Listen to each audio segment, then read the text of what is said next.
शायद ही कोई ऐसा हो जिसने टिकटॉक के बारे में ना सुना हो। टिकटॉक इस वक्त दुनिया की मशहूर तरीन एप्लीकेशंस में से एक है। टिकटॉक एक वीडियो शेयरिंग एप्लीकेशन है जिसको 500 मिलियन से भी ज्यादा दफा डाउनलोड किया गया है, लेकिन बहुत कम लोग टिकटॉक की और इसको बनाने वाले इंसान की कहानी जानते हैं। आज ये आदमी चाइना का 9वां अमीर तरीन इंसान है। यही कहानी मैं आपको इस वीडियो में सुनाने जा रहा हूं। टिकटॉक को ByteDance नामी चाइनीज कंपनी ने बनाया है। इसी कंपनी का मालिक और फाउंडर यानी टिकटॉक को बनाने वाले आदमी का नाम ज़ैंग यिमिंग है। 36 साल ज़ैंग यिमिंग एक सॉफ्टवेयर इंजीनियर है। चाइना की नैनकाई यूनिवर्सिटी से ग्रेजुएट होने के बाद 2008 में इसने माइक्रोसॉफ्ट ज्वाइन कर ली, लेकिन इसका दिल वहां ज्यादा नहीं लगा।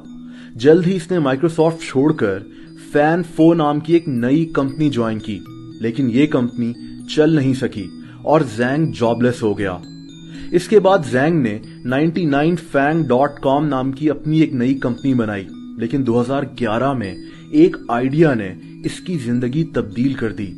ज़ैंग ने नोटिस किया कि चाइना और बाकी दुनिया में लोग कंप्यूटर से ज्यादा मोबाइल फोन्स में इंटरेस्ट ले रहे हैं, और इसी आइडिया को लेकर ज़ैंग ने 2012 में ByteDance नाम की एक कंपनी बनाई।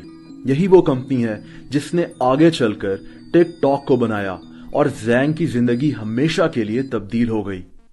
दोस्तों, ByteDance नामी ये कंपनी मोबाइल एप्लीकेशंस बनाती थी, लेकिन ज़ैंग के सामने अभी काफी मुश्किलात थीं। ByteDance ने जो अपनी पहली मोबाइल एप्लीकेशन बनाई उसका नाम निहिन था, लेकिन इस एप्लीकेशन को किसी मसले की वजह से चाइना की हुकूमत ने बैन कर दिया था। लेकिन ज़ैंग ने हिम्मत नहीं हारी। ये एक ऐसी एप्लीकेशन बनाना चाहता था जो चाइनीज लोगों को उनके मोबाइल फोन में दिन भर की खबरें देती रहे। ज़ैंग ने कई इन्वेस्टर्स से बात की कि वो इस एप्लीकेशन को बनाने में ज़ैंग को पैसे दें, लेकिन इसको हर जगह से इनकार ही सुनने को मिलता था। ज़ैंग ने अभी भी हिम्मत नहीं हारी। माइक्रोसॉफ्ट जैसी कंपनी में एक अच्छी खासी नौकरी छोड़कर ये धक्के खा रहा था, लेकिन वो कहते हैं ना कि कोई भी बड़ा गोल अचीव करने के लिए रिस्क लेना ही पड़ता है। आखिरकार अगस्त 2012 में एक इन्वेस्टर ज़ैंग की कंपनी में पैसे लगाने के लिए तैयार हो गया, और इस तरह ज़ैंग ने टोटेओ नाम की एक न्यूज एप्लीकेशन बना ली।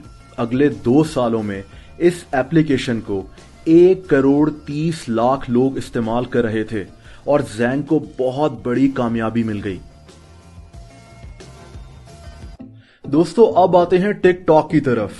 सितंबर 2016 में ज़ैंग की कंपनी ByteDance ने डोइन नाम की एक एप्लीकेशन बनाई।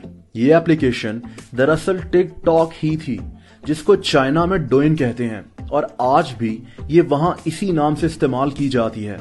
देखते ही देखते ये एप्लीकेशन चाइना में बेहद मशहूर हो गई और करोड़ों लोगों ने ये एप्लीकेशन डाउनलोड कर ली।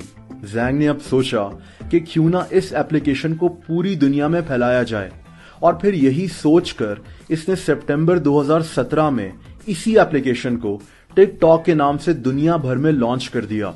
और फिर कुछ ही महीनों में टिकटॉक बाकी दुनिया में भी मशहूर होना शुरू हो गई। चाइना में लोग इसको डोइन के नाम से ही इस्तेमाल कर रहे थे। नवंबर 2017 में ज़ैंग ने म्यूजिकली नाम की मशहूर एप्लीकेशन, जो टिकटॉक जैसी ही थी, को $1 अरब में खरीद लिया, यानी तकरीबन 150 अरब रुपए में।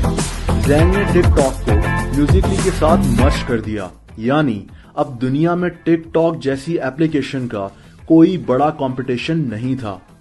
दोस्तों, हैरानकुन तौर पर इस दौरान ज़ैंग का अपना कोई अकाउंट टिकटॉक पर मौजूद ही नहीं था, क्योंकि इसको लगता था कि टिकटॉक सिर्फ यंग लोगों के लिए ही है और ये काफी बड़ा हो गया है। लेकिन इसने अपने ऑफिस में अपने सारे एम्प्लॉइज के लिए टिकटॉक पर अकाउंट बनाना लाजमी किया हुआ था। यहाँ दिलचस्प बात यह भी है कि इन एम्प्लॉइज को अपनी वीडियोस पर अच्छे खासे लाइक्स लाना होते थे, वरना इनको ऑफिस में ही पुशअप्स करनी पड़ती थी। दोस्तों, आज टिकटॉक 75 लैंग्वेजेस में अवेलेबल है और दुनिया की मशहूर तरीन एप्लीकेशंस में से एक है। ज़ैंग यिमिंग आज चाइना का 9वां अमीर तरीन आदमी